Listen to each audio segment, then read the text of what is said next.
Viktorija Mitrović je gostovala sinoć u emisiji Narod pita i tom prilikom odgovorila na brojna pitanja voditelja i gledaoca koji su se javljali putem telefona. U jednom trenutku u program se uključila gospođa koja je rekla da živi na Voždovcu, te da je prisustvovala sceni koju je Viki napravila ispred apartmana u kojem je odsedao Marko Osmančić.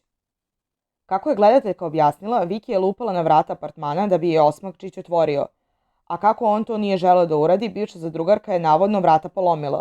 U sve to, kako je gledateljka istakla, Viki je sve vreme urlala, pretila i vređala, a posle nekog vremena je otišla.